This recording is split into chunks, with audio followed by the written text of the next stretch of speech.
Assalamualaikum warahmatullahi wabarakatuh.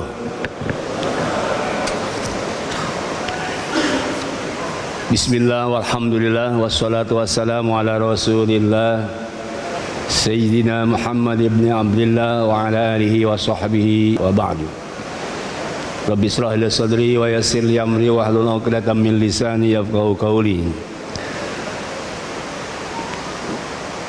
Allahumma aftah aqfala qulubina bi dzikrika wa asmim alaina ni'mataka wa ansurna min khazaini rahmatik ya arhamar rahimin walhamdulillahi rabbil alamin. Mari kita lanjutkan tafsir Maudhu' Bid-Dirayah. Insyaallah hari ini akan membahas surat Al-Balad, nomor surat yang ke-90. Tafsir dan judul teksnya adalah pembebasan negara Mekah. Setelah Rasul berjuang kemerdekaan negara Mekah, setelah Futuh Mekah terjadi, kemudian judul konteksnya adalah memaknai kemerdekaan yang merdeka. Sebab ada yang sudah melaksanakan kemerdekaan tapi tidak merdeka. Kita baru 4 hari membaca teks proklamasi kemerdekaan yang pernah disusun oleh Pak Hatta, Pak Karno, dan Ahmad Subarca, meskipun hanya dibaca oleh Pak Karno. Kenapa saya dan kita harus membahas tentang makna kemerdekaan yang merdeka? Sebab di ayat ini ada kalimat fakku rokobah. Fakku rokobah terjemahnya memerdekakan hamba sahaya, atau seorang saja yang dimerdekakan dari jajahan seseorang, maka itu bernilai tinggi. Saya sebelum menjelaskan tafsir teksnya, kita merenungkan makna proklamasi kemerdekaan. Kami bangsa Indonesia dengan ini menyatakan kemerdekaan Indonesia. Hal-hal yang berkaitan dengan pemilihan kekuasaan dan lain-lain disegerakan dengan sesama dalam tek waktu yang sesingkat-singkatnya. Saya kira ini semua hafal. Di dalam teks proklamasi itu kita wujudkan dalam sebuah undang-undang dasar 45. Di situ ada 4 alenial. Alenial pertama, dengan rahmat Allah yang Maha Kuasa dan didorong dengan keinginan yang luhur. Di situ ada 4 alenial. Alenial pertama, kemerdekaan adalah hak segala bangsa. Karena itu penjajahan harus dihilangkan di permukaan bumi, karena tidak sesuai dengan pri keadilan dan tidak sesuai dengan pri kemanusiaan. Yang menarik adalah ketika alenial ketiga bahwa Indonesia ini adalah negara kesatuan, dan di alenial keempat, apakah kita sudah memaknai kemerdekaan di alenial keempat atau belum? Mari kita perhatikan. Di alenial keempat dalam undang-undang atau pembukaan undang-undang 45 disebutkan bahwa pemerintah Republik Indonesia berkewajiban 3 hal. Pertama, melindungi seluruh rakyat Indonesia. Yang kedua, memajukan kesejahteraan sosial, mencerdaskan bangsa Indonesia. Saya kira kalau 3 hal ini kita perhatikan, tugas pokok fungsi bangsa Indonesia yang dipimpin oleh pemerintah, pertama, melindungi seluruh bangsa Indonesia. Kalau untuk eksternal, yaitu dilindungi oleh TNI, tidak boleh ada penjajahan seorang pun datang ke Indonesia. Rakyat Indonesia wajib dilindungi, yaitu oleh Tentara Nasional Indonesia. Sedangkan eksternal, seluruh rakyat Indonesia wajib dilindungi oleh Kepolisian Republik Indonesia dengan mewujudkan rasa aman. Tidak ada pencuri, koruptor, tidak ada penjinah dan hal-hal lain. Bagian kedua dari tugas fungsi negara Republik Kesatuan Indonesia adalah memajukan kesejahteraan bagi seluruh rakyat Indonesia. Pertanyaannya, apakah kita sudah sejahtera atau belum? Ini jawabannya ada di hati bapak-bapak masing-masing dan ada di hati warga bangsa Indonesia. Sedangkan yang ketiga ini adalah mencerdaskan kehidupan berbangsa. Apakah bangsa Indonesia sudah semuanya cerdas atau bebas dari buta huruf dan memiliki keilmuan yang cukup? Maka jawabannya tentu berhadapan dengan akal cerdas dengan akal sontoloyo. Nah, sehingga makna yang dimaksud tadi dalam pembukaan undang-undang ayat pertama 1, 2, dan 3 sampai 4 nampaknya harus dijawab oleh kita. Maka jawabannya hari ini selesai bahasan yang berkait dengan Quran surat Al-Balad sebenarnya 1 sampai 20 dan atau surat Al-A'raf ayat 104 sampai 105 dikaitkan dengan surah Al-Maidah atau surah Al-Baqarah dan surah An-Nisa. Banyak sekali ayat-ayat yang berkaitan dengan jawaban bagaimana kita memaknai kemerdekaan. Hadirin rahimakumullah, sebelum kita kajian tafsir maudhui, tentu saya akan memberikan juga gambaran tentang makna kemerdekaan. Di dalam bahasa Arab itu ada 3 arti memerdekakan. 1, fakku rokobatin, memerdekakan seorang hamba saya. 2, tahriru rokobatin, juga artinya memerdekakan seorang hamba saya. Dan ada isku rokobatin. Bahasa Arab ini sebetulnya mengandung makna tersendiri. Apa maksud makna sendiri? Sebab kata-kata al-itsku yang ada di surah An-Nisa beda dengan fakku rokobatin di surah Al-Balad. Kalau tahrir itu juga berbeda. Nanti perbedaan ini harus dibahas dalam waktu yang khusus. Tapi asal dari kata al-its secara Islam adalah izalatul mulki al-adami. Artinya memerdekakan umat manusia di dunia. Karena itu kita harus juga melihat dari makna asalnya. Kata al-isku itu di dalam bahasa Arab itu ada 2 kata. Pertama, iskul faros idza sabaqa wa naja. Seseorang melepaskan pelana yang berkait di dalam kuda apabila dia sudah melakukan penghayatan besar dan sudah memacu kuda dan melakukan musabaqatul khail dan kemenangan diraih oleh kuda itu, maka dilepaskan pelana, itu namanya al-itsku. Itu pertama. Yang kedua, mana isku artinya iskul farah idza tara waqawa. Burung yang ada di sarangnya ketika dia masih berstatus sebagai telur, maka kemudian menetas, dan setelah menetas dia bisa terbang dan kuat. Artinya burung itu bisa terbang jauh dan hidup di alamnya, sehingga burung itu bebas untuk berkeliaran di daerah yang ditentukan oleh disebut al-ibdo. Jadi mana kemerdekaan ini artinya kita harus bebas, seperti bebasnya burung yang sudah punya sayap yang bisa terbang jauh. Para ulama ahli fikih yaitu menjelaskan tentang sumber dasar ayat-ayat yang berkaitan dengan mana al-isku atau kemerdekaan.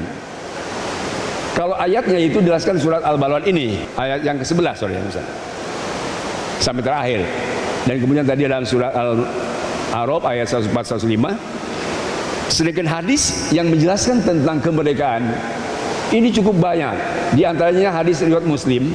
Rasul sampaikan begini, man ataqa raqabatan ataqallahu subhanahu wa ta'ala bikuli udwin minna udwan minal a'dha minan nar hatta al-farji bi farji. Itu hadisnya sahih.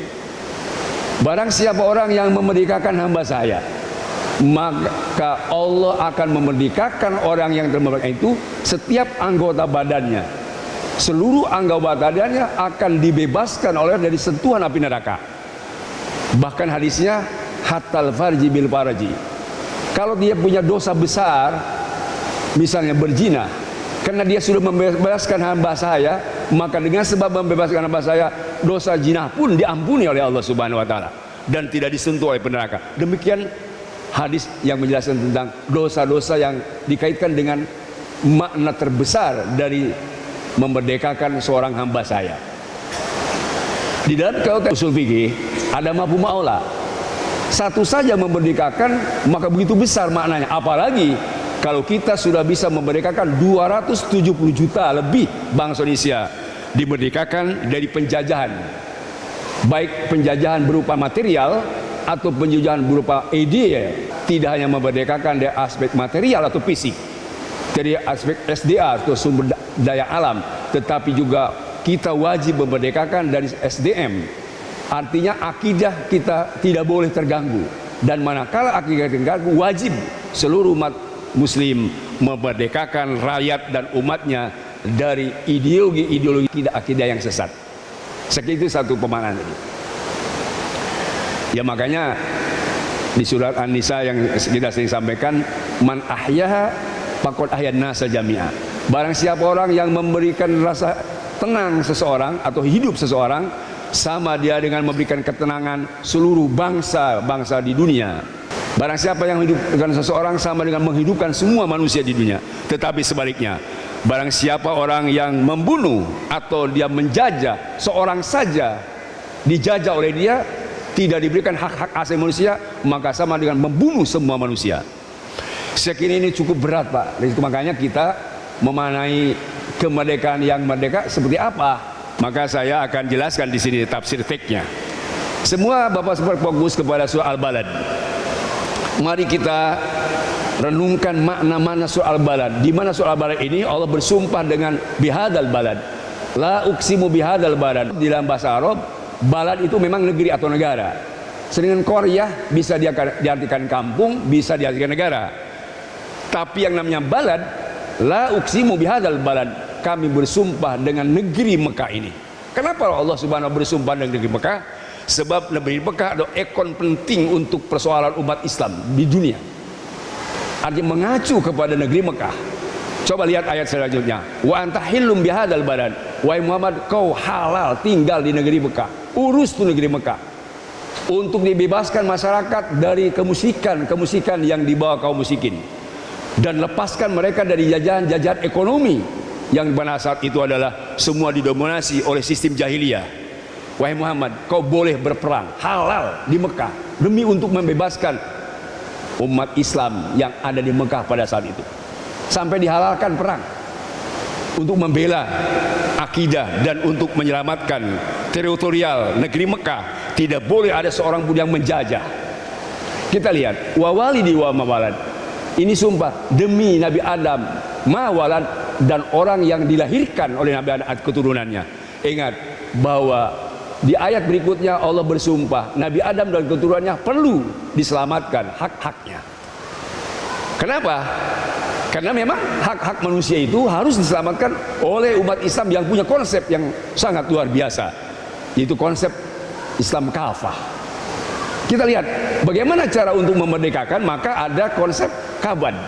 Laqad khalaqnal insana fi kabad. Sungguh kami telah menciptakan manusia untuk membebaskan dari penderitaan rakyat, untuk membebaskan dari penderitaan umat dan bangsa fi kabad, di dalam keluh kesah. Namanya pejuang semuanya dengan keluh kesah. Namanya manusia yang ingin berjuang semua kaban ada di dalam keluh kesah. Artinya kalau orang tidak keluh kesah berarti dia bukan manusia. Bahkan saya dulu mendengar tafsir dari seorang guru saya, pikaban itu seperti piring. Kata guru saya, disebut nasi kalau dia masih dalam piring. Begitu ngajelot tina piring, itu namanya remeh. Remeh itu sudah bukan status nasi. Jadi tidak boleh manusia lepas dari kaban. Sulit. Bahkan orang manusia, kata guru saya, yang tidak mau susah payah, yang tidak mau berjuang, itu adalah nasibnya seperti remeh. Dia tidak dimakan orang, tapi dimakan hewan. Menurut tafsir guru saya, kalau orang tidak mau berjuang, pasti dia diserang oleh serangan hawa nafsu manusia dan serangan hawa nafsu dirinya, dan akan dimakan oleh setan dan iblis sehingga masuk ke dalam neraka. Tetapi kalau berjuang, maka dia akan dituntun oleh hidayah Allah, mulkiyah ruhiyah, perjuangannya kuat dan masuk surga. Kenapa? Ada kisah selanjutnya. Dulu di Mekah itu ada, kita kenal Abu Jahal, Abu Lahab. Tetapi semua yang punya kekuatan dahsyat materi yang luar biasa, namanya Al-Asad bin Qabadah. Aswad bin Qabadah ini adalah orang yang paling kuat hartanya, banyak, sehingga suplai dana yang diberikan ke Abu Jahal, Abu Sufyan leluasa. Sebenarnya Abu Jahal, Abu Sufyan, Abu Lahab tidak banyak uang. Yang banyak uang itu adalah Aswad bin Qabadah atau Aswad bin Qabadah. Seperti kita kenal sejarah Fir'aun. Sebenarnya Fir'aun itu tidak melakukan apa-apa. Fir'aun itu didukung satu oleh Qarun yang banyak hartanya, kedua oleh Haman yaitu seorang ilmuwan yang menyimpang dari ajaran Nabi Musa alaihissalam, dan dia mendukung kepada Fir'aun, pengikut Nabi Musa yang menyimpang, yaitu para peramal, tukang sihir. Sekira itu dan contoh Nabi Musa alaihissalam. Di Nabi Muhammad juga seperti itu. Makanya Asad bin Kabadah itu di sini jelaskan ayah sabu alayak dirohad, ayah sabu alayak diroalihad. Dia mengira, dia menduga, dia yakin tidak ada yang berkuasa pada situ. Seorang pun tidak yang berkuasa. Dia menyatakan saya yang berkuasa di Mekah itu. Didominasi semua harta kekayaan di Mekah sehingga Rasulullah sulit berjuang. Kenapa? Sebab semua kekayaan diambil oleh Aswad bin Kabadah, sehingga dia mengatakan yaqulu ahlaktu malalu bada. Jadi ahlaktu malalu bada, dia sudah berkorban banyak demi hanya untuk Nabi Muhammad tidak bisa berdakwah, yaitu diberikan kepada Abu Jahal, Abu Lahab dan Abu Sufyan, termasuk ketika perang Badar. Jadi yaqul ahlaktu malu badah, dia ahlaktu malu badah, saya sudah menyerahkan semua kekayaan untuk memerangi Muhammad, yaitu ketika melawan dakwah Rasulullah SAW. Tetapi dia salah persepsi. Ayah sabu Allah ya ahad, dia meyakinkan tidak ada yang bisa melihat selain, tidak ada yang menguasai, tidak ada seorang pun yang bisa melihat, padahal Allah qadirun alaih, Allah yang menguasai dan Allah yang melihat tindakan-tindakan Aswad bin Kabadah. Makanya di sini kita ditegur, alam naj'alahu ainain, kamu kan punya dua mata, walisanan, kamu punya mulut, wasapatain, kamu punya dua bibir, gunakan tuh dua mata, gunakan tuh mulut, gunakan dua bibir. Bibir yang di atas, sebelah atas, dan bibir sebelah bawah, itu harus digunakan. Apa maksudnya? Kalimat hakin, ketika melihat kezoliman kita harus ngomong yang baik dan benar. Itu Allah mengatakan begitu. Ini adalah juga salah satu bagian dari supaya kita punya makna merdeka atau kemerdekaan yang merdeka. Makanya wahdain najdain di sini di hadapan kita ada dua jalan, baik yang buruk, zalim dan adil. Tetapi kenapa kita tidak melihat keadilan, bahkan cenderung kepada kezaliman? Kenapa ada jalan yang taat tidak melihat taat, malah melihat maksiat? Makanya disebut di sini, kenapa kamu tidak mau berjuang malah ingin leha-leha? Kenapa tidak mau memerdekakan bangsa, tidak ikut andil kepada perjuangan? Ini saya kira ada dua yang harus diperangi oleh kita dalam penjajahan. Satu, kalimat yaitu malan, bagaimana cara mereka menjajah harta atau SDA kita. Dan yang kedua, kalimat banin, bagaimana cara mereka merusak akidah umat Islam, sehingga kita wajib memerdekakan bangsa Indonesia dari serangan-serangan akidah yang sesat. Dan ini sebenarnya disenyalkan di sini satu, Pak. Apa itu satu? Itu materi dengan akidah itu satu rumpun. Seperti tadi Aswad bin Kabadah. Di Indonesia ini sebenarnya kalau hanya dijajah materi, dijajah rempah-rempah, kayaknya tidak begitu kita tertarik untuk berdakwah dan untuk menyingkirkan penjajah. Tapi sayangnya justru dirusak sekarang ini, selain dari materi dikeruk, juga akidah kita dirusak. Persis dulu ketika zaman dijajah oleh Belanda, dan bahkan mungkin dulu perjalanan itu agama Nasrani, sekarang kita sedang dijajah oleh orang yang tidak bertuhan. Ini perlu dijawab oleh kita kalau kita memaknai kemerdekaan yang merdeka. Makanya ditegur palak tahamal aqobah, kenapa tidak mengambil jalan yang sulit dan sukar tadi? Orang kok sudah dijajah malah diam saja. Kenapa kau tidak bergerak cepat untuk melawan penjajah? Kenapa diam saja? Itu palak tahamal aqobah. Makanya saya tanya, itu ayatnya wa ma adraka aqobah. Kamu tidak tahu tentang aqobah? Apa itu aqobah? Fakur aqobatin. Coba merdekakan tuh orang dari penjajah, dari jajahan baik akidah, dari jajahan masalah materi. Fakur aqobatin itu maksudnya seorang saja kamu harus punya niat untuk merdeka. Ini kan sudah 270 juta. Satu saja kita ingat, apa itu? Anak cucu kita harus dibebaskan dari jeritan dan jajahan-jajahan materi atau ideologi. Dan kalau tidak bisa, memang it'amun di yaumi maskobah. Kalau kita tidak bisa memerdekakan nama saya, it'amun, berikan tuh makanan fi yaumi maskobah, di hari orang sedang kelaparan. Itu juga sama, tadi akobah sulit kita, ya. Yaitu saya kira tafsir Yatiman Darul Qobah dan seterusnya. Tapi orang-orang yang tadi sudah ada niat untuk memerdekakan, berarti di sini masuk pada tsumma kana minal ladzina amanu wa tawasaw bil haqqi wa tawasaw bil marhamah. Mereka itulah yang punya keimanan kuat dan selalu menasihatkan kebaikan dan menasihatkan kesabaran dan memberikan saling pengertian dan memberikan rasa kasih sayang. Maka ulaika sabulul mamana, itulah orang yang ahli surga. Jadi kita sebenarnya Pak, di dalam kemerdekaan ini, kalau Bapak memanai kemerdekaan memang harus jadi ahli surga. Bukan hanya main karung atau tarik tambang, bukan. Tarik tambang juga ya harus jangan titik, tarik tambang, tambang ditarik. Maksudnya tarik tambang emas yang dikelola oleh orang-orang penjajah, bawa lagi ke Indonesia. Tarik tambang nikel, jangan dijajah, bawa lagi ke Indonesia. Tarik tambang apa? Bukan tambang maksud tali, tambang-tambangnya dikelola, itu dari aslinya kita, sumber daya alam kita. Ya. Ini Bapak semua, tarik tambang itu, tarik tambang emas, tarik tambang nikel, tarik tambang batu bara. Jangan dijajah kita. Saya beranakan untuk kemakmuran bangsa Indonesia. Itu maksudnya memanai kemerdekaan yang merdeka. Kalau tidak Bapak kan seperti kutukan disebut di dalam surat Al-A'raf. Coba Pak saya lihat tuh di dalam surat Al-A'raf ya. Sebetulnya apa yang disebut tadi preambel dan mukadimah dalam Undang-Undang Dasar 45 itu sudah ada sinyalnya Pak. Coba Bapak lihat surat Al-A'raf ayat 104. Ya, coba lihat Pak. Itu kan ada di situ waqala Musa li Fir'auna inni rasulun min rabbil alamin. Musa mengatakan kepada Fir'aun, aku adalah utusan Rabb. Aku adalah utusan Allah Subhanahu wa taala. Jadi sikap itulah yang harus dilakukan. Makanya preambel pertama itu atau dalam Undang Dasar 45 di dalam preambel pertama adalah atas berkat Allah yang Maha Kuasa. Seandainya tidak ada Allah yang kuasa, tidak ada merdeka. Seandainya Nabi Musa tidak menyatakan ini Rasulun min Rabbil alamin, tidak bisa Nabi Musa memerdekakan orang-orang Bani Israil dari jajahan kaum Kipti. Coba lihat ayat berikutnya.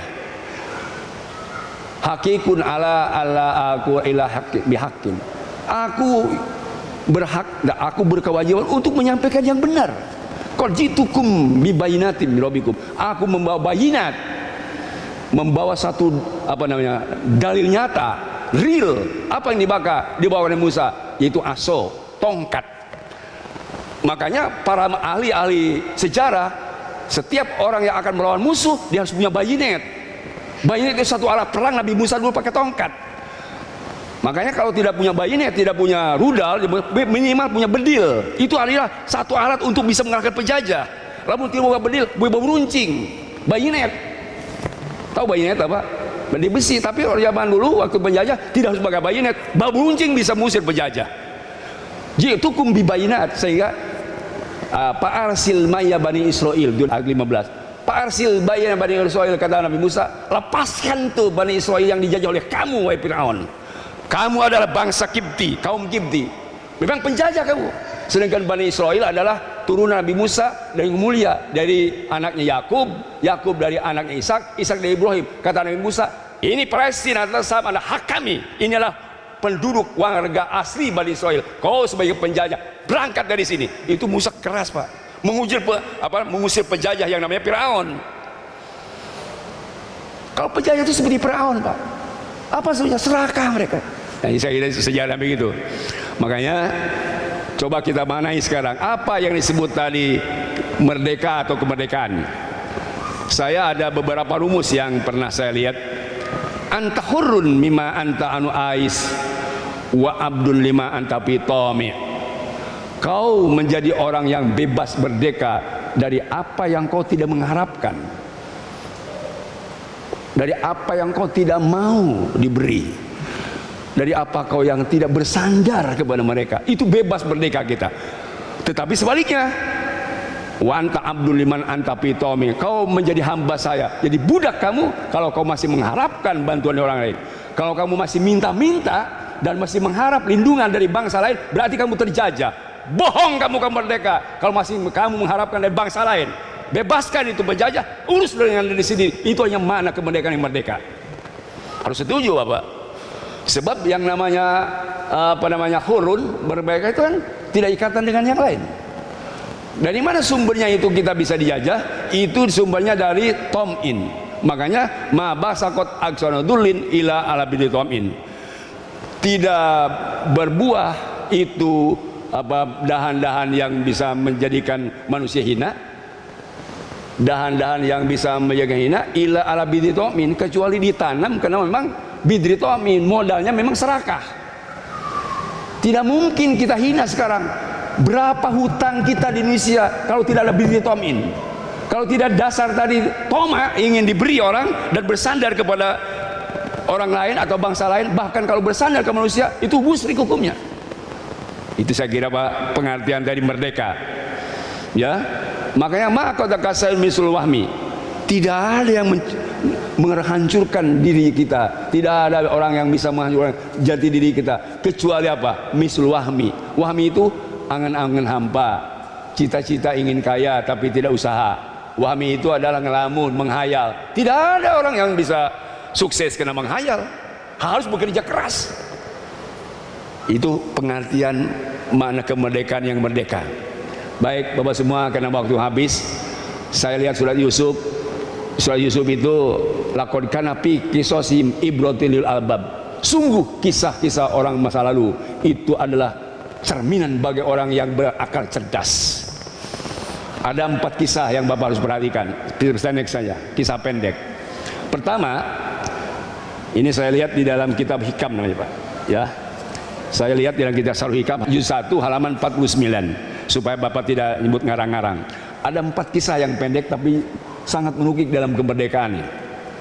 Pertama, ada burung, ya saya tidak disebut apa, burung Garuda atau burung elang atau burung Raja Wali, burung terbang jauh Pak, sehingga saking jauhnya tidak bisa kelihatan dan tidak bisa ditangkap, apalagi dipermainkan dan dibunuh, karena dia memang terbang, dia hidup sendiri di alam bebas, al-ibdo. Tapi di waktu yang sama ada orang yang biasa menangkap burung, dia punya perangkap, lalu dimasukkan itu daging atau sekerat daging ke dalam perangkap. Si burung yang terbang itu toma, dia ingin mengambil daging yang ada di perangkap.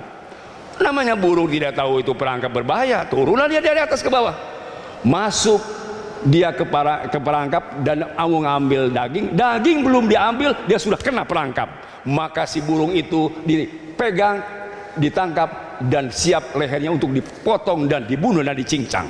Ini saya pertama. Yang kedua, ada Fathul Mausul namanya. Ini ulama di Baghdad. Dia sedang ngajar santri, tiba-tiba ada orang yang bertanya, santrinya itu, Pak Guru, coba jelaskan kepada kami apa bahayanya orang yang mengikuti hawa nafsu. Fathul Mausul ketika ditanya, kebetulan di depan dia itu ada 2 anak kecil, yang satu pegang roti tidak ada isinya, yang satu pegang roti ada isinya. Yang pegang roti tidak ada isinya, dia ngiler, ingin dapat roti yang ada isinya, lalu minta, bolehkah aku makan roti yang ada isinya? Boleh. Oh iya, ada syaratnya, ada. Anta kalbi, kau harus menjadi anjingku. Setelah itu si orang yang mengatakan anjingku, dia siap. Lalu orang yang pegang roti ada isinya ngambil rantai, lalu diikat itu kepalanya dan ditarik-tarik kanan kiri sambil dibawa-bawa itu daging roti yang ada isinya, persis seperti anjing, tarik sana tarik sini. Fathul Mausul cerita sama saya, tuh lihat sama kamu, seandainya dia tidak serakah ingin roti yang ada isinya, dia tidak mungkin jadi anjingnya. Coba kalau dia nerima itu apa yang ada, roti-roti juga cuman bedanya ada isinya. Itu yang kedua, artinya orang yang serakah bisa jadi anjing. Yang ketiga, kisah ini jelaskan ada seorang koruptor, karena koruptor sehingga kelihatan dan ditangkap, sehingga diputuskan oleh hakim supaya dimiskinkan karena korupsi. Dibui dia, dan setelah selesai hukumannya keluar dari pembuian, tanda puinya masih ada di tangannya, lalu dia minta baju kepada orang-orang di pasar. Kenapa? Karena dia memang pencuri atau korupsi sehingga dimiskinkan, baju pun tidak punya, tidak kebeli. Seorang yang di pasar bertanya, seandainya dulu kamu senang kepada baju ini dan tidak korupsi, tidak mungkin kau ditahan, dibui. Kenapa kau bisa dibui, ditahan? Ini gara-gara kamu tidak mampu tapi ingin baju yang bagus. Lalu dia menyesal karena memang dia mencuri dan dihukum. Yang keempat, ada seorang hakim yang jujur, yang baik, yang tidak pernah dia menjilat dan tidak pernah berbohong, selalu membela kebenaran dan menegakkan keadilan. Karena saking jujurnya ini hakim Pak, tidak punya apa-apa, mobil sudah doyok, istrinya juga minta duit tidak punya, bahkan sering dia datang ke pasar minta makanan ke restoran-restoran sisa makanan, dan terkadang dia ngambil buah-buahan yang sudah tidak layak dimakan. Ketika sesaat dia datang ke restoran dan minta makan yang sisa, kata penjaga restoran, kenapa kau jadi hakim, kok bisa miskin begini? Kenapa kau tidak menjilat ke raja? Kenapa tidak minta ke presiden? Kenapa kamu tidak melaksanakan keinginan raja kamu, sehingga kamu tidak jadi miskin? Apa jawaban seorang hakim yang cerdas? Kalau saya rela dengan makanan seperti ini, kenapa saya harus menjilat ke penguasa? Kalau saya rela dengan makanan ini, kenapa saya harus mengorbankan ilmu yang pada saya? Salah kamu. Itulah nasib seorang hakim yang jujur. Dia miskin, tapi dia selamat di dunia dan juga selamat di akhirat. Jadi kesimpulannya apa? Kalau orang masih mengikuti hawa nafsu dan dia tidak bisa menaikkan nafsu, itu akan nasibnya seperti burung yang tadinya bisa terbang, karena dia tergiur oleh bangsa lainnya banyak uangnya, kemudian dikena perangkap, akhirnya dia duit belum dapat dan siap untuk dibunuh dan akidahnya rusak. Khawatir saya bangsa Indonesia ketika dia ngiler kepada kekayaan bangsa lain, udah pinjam uang bermiliar-miliar, bertriliun-triliun, jangan-jangan uang belum dimakan dan dia sudah dipotong akidahnya, dan dia sudah diburi dalam akidah tadi, atau dia sudah dijadikan sasaran untuk dimakan seperti burung. Yang kedua, kalau kita tidak terpengaruh oleh roti yang ada isinya, oleh rumah yang mewah punya orang lain, tidak mungkin kita jadi anjing. Sebab anjing itu hanya memang serakah kepada dunia orang lain. Dan yang ketiga, kalau seandainya manusia di dunia tidak korupsi, tidak koruptor, tidak mungkin dia menyesal. Tidak ada penyesalan paling menyesal kecuali dia korupsi atau berzina dan atau melakukan kemungkaran. Dan memang yang keempat, nasib hakim yang adil, kiai yang lurus, kiai yang jujur, membela kebenaran, nasibnya miskin dan dimiskinkan, punya uang di rekening tidak dikeluarkan dan ditahan. Inilah nasibnya orang-orang yang jujur, nasibnya para ulama-ulama yang baik, nasibnya para hakim yang benar, dimiskinkan oleh mereka. Kita harus siap demi miskin di dunia, tetapi kita tetap bahagia di akhirat, sebab membela kebenaran dan menuntut kita keadilan. Itulah makna kemerdekaan yang merdeka. Mudah-mudahan manfaat. Saya di sini udah ada keras supaya kadang-kadang bapak-bapak sebelum baru ngertiin mana merdeka sebenarnya. Ada bebas diri kita dari penjajah. Kalau masih kita dijajah dan ingin memberikan bantuan di orang lain, berarti belum merdeka. Mari kita merdekakan bangsa kita, jangan punya hutang, kita bayar dengan sistem syariah. Kalau negara kita sudah syariah, ini kan atu usrotin panadiratun ilaihi maisarah. Kalau kita punya hutang, kapan bisa mampu membayar orang itu yang punya hutang? Jangan dipaksa. Jadi insya Allah bapak semua, seandainya sistem syariah dan tidak ribawi, bebas hutang kita. Kenapa? Tidak ada tuntutan dalam Islam orang yang tidak mampu bayar. Jangan dipaksa. Itu merdeka yang sebenarnya. Subhanakallahumma bihamdik, asyhadu an la ilaha illa anta, astaghfiruka wa atubu ilaik. Wassallallahu alaihi wa sallam Muhammadin walhamdulillahirabbil alamin. Assalamualaikum warahmatullahi wabarakatuh.